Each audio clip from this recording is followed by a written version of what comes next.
This happened about 5 years ago. My grandma was getting old, late 80s/early 90s. She had one wish, to not die in a senior home. Easily done, as my grandpa sold some assets way back when, then invested the money and let it ride for 30+ years. He never touched it and collected a pension.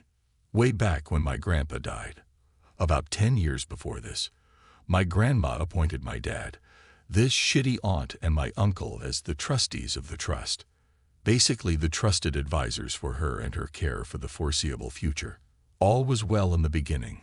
Then my dad, Willie, moved further away and couldn't take care of the day-to-day upkeep as the trustee, and to see that my grandma was off. My aunt, Rebecca, told her that she and my uncle, Fred, who lived in Arizona, could take over and all would be fine. It was fine for a while. A few times my dad went back to visit and noticed my grandma didn't always have overnight care, or that her mail wasn't picked up and the driveway wasn't plowed. She also lost her cable TV and newspaper subscription. My dad figured it just lapsed, so he had the services put back on. My dad also noticed my grandma was eating moldy food at times because her truck was sold and she had no transportation. She drove up to 90 years old. She basically just chilled at the house alone and did crossword puzzles. The craziest part of this is that my aunt only lived 2 miles from my grandma, but my grandma told my dad she saw Aunt Rebecca once a week on Saturday for about 1 hour. As with the elderly and age, my grandma passed away. She did get her wish and was able to die in her own home. Upon her death, things started to get real interesting. Once the probate lawyer got her children, my dad, aunt, uncle, and another estranged aunt, Becky, around the table, some shady business started to come out. My aunt Rebecca asked that everyone just forego any audit or paperwork and they just sell the house for around $400,000 and divide up the remaining bank account balance of roughly $400,000. So just signing on the line, each sibling was to get a check for $200,000. Not too bad of an inheritance. My dad thought that was somewhat a little rushed. He said at the time that he wanted to wait because my grandma's house was easily in the $600,000 range, based on size and location. My aunt exploded in his face, cursing at him and calling him all kinds of names because he was unwilling to sign the assets then and there. She basically wanted a quick close while everyone looked the other way. My dad ended up leaving the room after the screaming, and the deal wasn't signed that day. It took nearly 6 months before another appointment, and they were all back at the table. The thing is, though, when you are a trustee and the person dies, the funds and access to financial accounts are all under heavy scrutiny until all beneficiaries are made aware and sign the final papers. At the next meeting, my dad went in there with no intention to sign the deal. He got his brother, my Uncle Fred, to agree that they audit the entire accounts, going back 5 years. When they demanded this again at the meeting with the lawyer, my aunt ended up arguing that a forensic audit would cost $5,000 and it's a waste. Like, what difference does it make? 2 beneficiaries requested it, so it was what was going to happen. The audit report showed up about 3 months later. Here is where it gets good. My dad began looking over the audit report, saw it was full of holes, like excessive monthly food costs for a 90-year-old lady, payments made for car services for a car my grandma no longer had. Many different things in there, they just didn't add up. My dad asked me to give the audit a second look, so I spent a Saturday night going over it. And here is some crazy stuff I found and alerted my dad about. Costco monthly food costs of $1,100, $2,000 for the last 4 years. Telephone bills for 6 cell phones. Grandma has a home phone only. Gasoline for a truck my grandma didn't have for like 4 years, and easily $400/month. House repairs paid to my aunt's husband, who owned a construction business. Some of the house repairs were like $16,000 for a new roof, new garage doors, home security system, which she didn't have, etc. All inflated prices. Grandma paid for my aunt to go to Europe twice on vacation. My grandma was paying my estranged Aunt Becky a stipend of $2,000 a month for the last 5 years, as well as her deadbeat son for $2,500. Every month they were paid. All grandkids were to be paid a lump sum of $10,000 upon their 30th birthday, as that is when the $50 check from Grandma stopped for all grandkids. Guess who was paid out? Her kids and my estranged aunt's kids, but not me or my siblings. My grandma gave loans to my Aunt Rebecca for her husband's construction business in return for equity in the company, which amounted to nothing. These loans totaled about $200,000 over 3 years, right around when the housing bust happened. They also sold her assets like jewelry and whatnot for cash, because some big-ticket items simply vanished from her house. Armed with all this, the next probate meeting was interesting. In the time between my grandma's death and the third probate meeting, my aunt's construction business filed for bankruptcy, so that $200,000 in equity Grandma had simply vanished. The probate lawyer was also somewhat concerned and makes it obvious that this was fraud and breach of fiduciary duty, where my aunt could actually get real prison time. After this, the negotiations were much more favorable. My aunt got nothing, literally zero. My other aunt only received $25,000 after all the stipend payments. My father and uncle shared the rest, after all grandkids received the $10,000 payout. The house sold to the first offer for $520,000. That was the regular revenge for any treacherous bitch that ripped off Grandma and had her eating moldy food. Here is the pro. My aunt probably felt pretty bad that she couldn't supplement her lifestyle with Grandma's money anymore, but that was the least of her worries.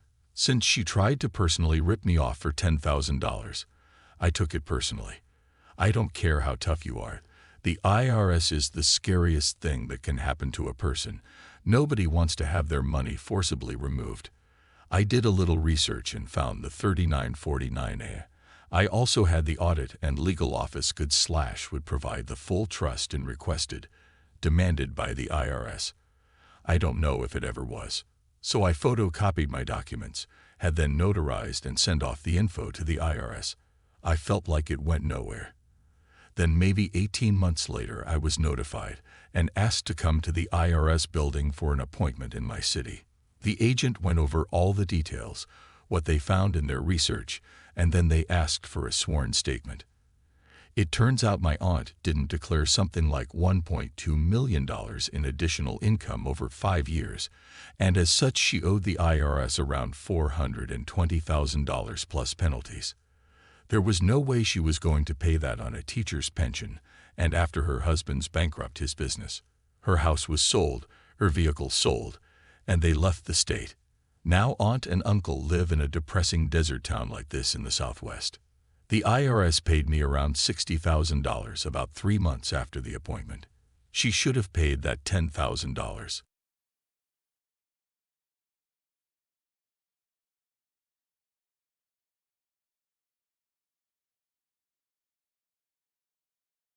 I was working for an advertising agency, a pretty big one. I had an unethical manager.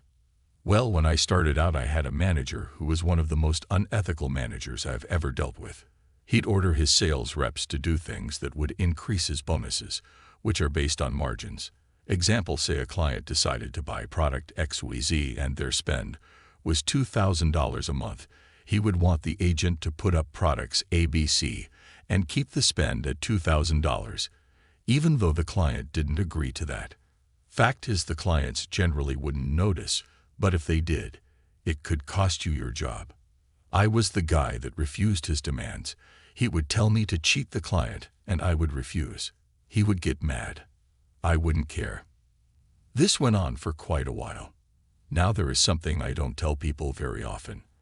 I live in a one-party consent state, which means so long as I'm aware a conversation is being recorded, I can record it without informing the other party. I had just upsold my largest client, making him even larger, but I didn't sell the products my boss wanted me to sell. He demanded I switch things around. I refused. I told him I sold the client XYZ, that's what we agreed to. I'm not going to change that without the customer permission. His exact words were, "Fuck the customer. This is your largest client. I need him on ABC, or I'm not going to make my number." I'm sorry, but you and I both know ABC isn't right for this client, and that's why he didn't buy it. You're fired. If you can't follow instructions, you're fired. After confirming he was dead serious, I said, "If you do that, I'll have your job by the end of the month." I went home. I didn't think he'd go through with it. Sure as shit, next morning I'm locked out of all our systems. I call tech support and get told I've been fired. So who do I call? I call our regional vice president and tell him I have several recordings I think he should listen to. Remember, my boss ordering me to do unethical things wasn't uncommon. So I meet up with my RVP and play 6 different recordings that I had saved showing my manager was pushing his agents to break the law. To which my RVP leaned back in his chair and let out a sigh, knowing he had to fire my manager. Having a sales manager that is forcing his reps to break the law is just bad business. At which point I asked for my job back. He agreed that I would get my job back and asked me to take the week off and call him on Monday. He told me he'd talk to payroll and make sure I got paid for this week as well. FYI, he fulfilled all of his promises with me, although I missed a payday but got back pay later, so I was fine with that. That Monday, I come into our Monday morning meeting in which my RVP was there. He informed the entire team that my boss had been fired and why. He also mentioned that if anyone wanted to apply for his job, there was now an opening. So I applied for, and after 3 rounds of interview, got my promotion. Sure as shit, I was right. I did have my boss's job by the end of the month. It was glorious the first day walking into his office and sitting in his nice, big, comfy chair.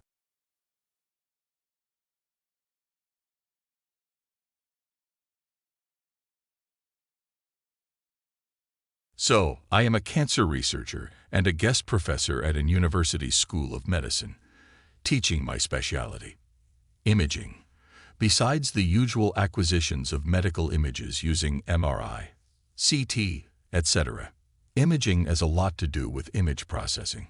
Some days I am just a glorified programmer/it guy, and as anyone who has ever programmed anything will tell you, coding is a very personal activity. With enough experience, you can tell who wrote what just by looking at the lines.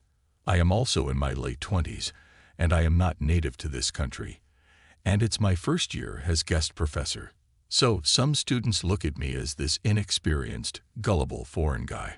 As part of my module's grading, the students have to submit 2 reports that weight 10% each of their final grade. These reports are about image processing, and they have to code a fair bit.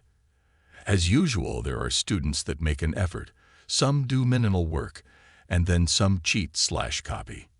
As I was grading the reports, I noticed a small group of students who found reports from previous years online and literally copy plus paste those reports, changing only their name.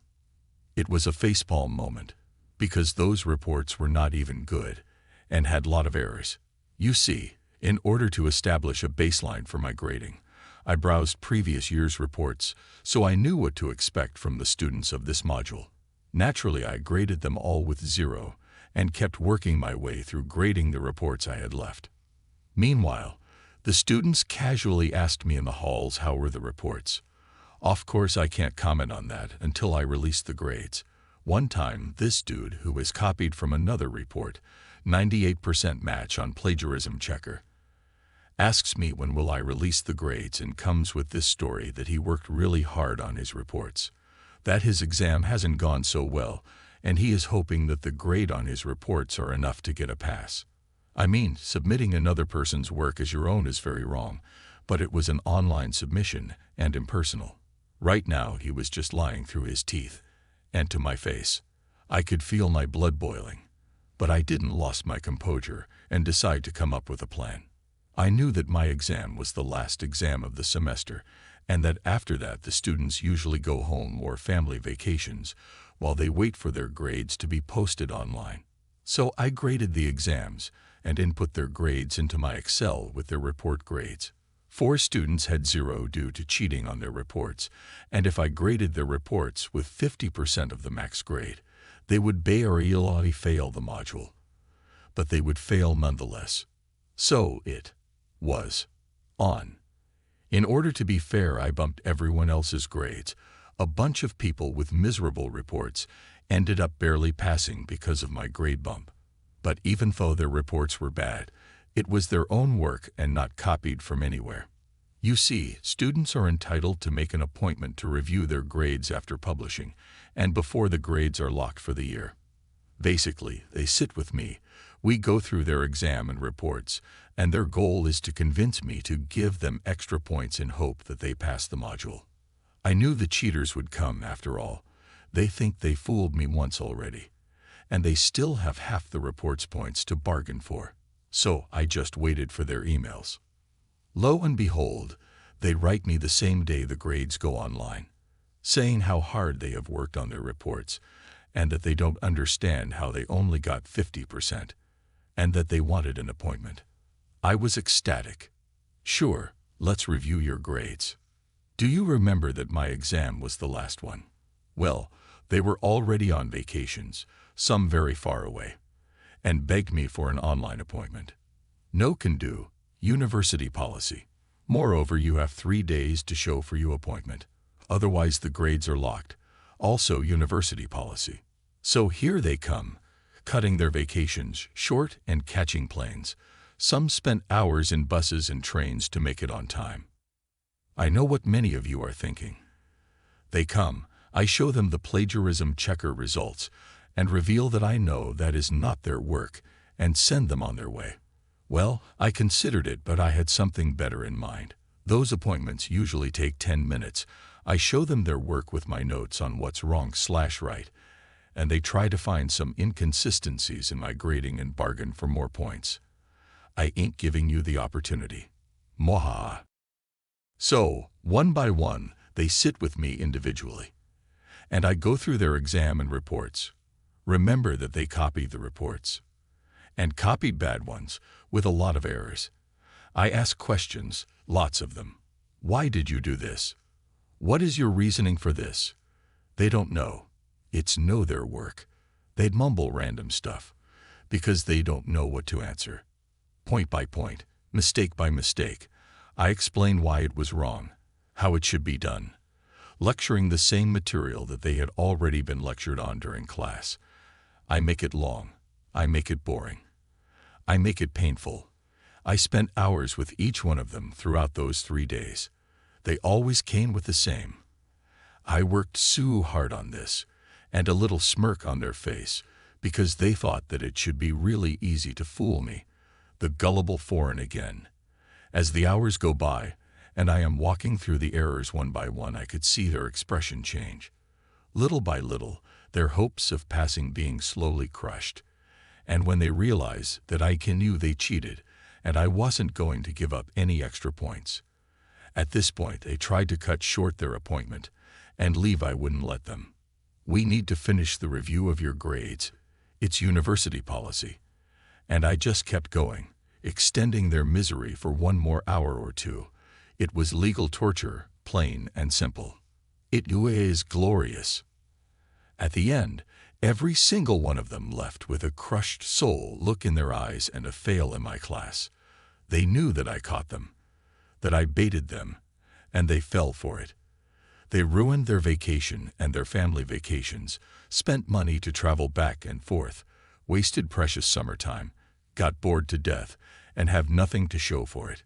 And next year, they will have to repeat the module. With me. I hope you enjoy your summer. See you next year. This was EU, not US. It took the matter to my boss, who is their course director, and he told me to not report them, because the university wants to avoid any kind of legal action at any cost. I couldn't even accuse them of cheating. Just some things I think I should have said. Oh, and loving the hate in some comments too. Some are just name-calling, but other are very classy. Although there are a few that are way too long to read, so I am sorry for that. Also, for those worried about my bump the grades thing.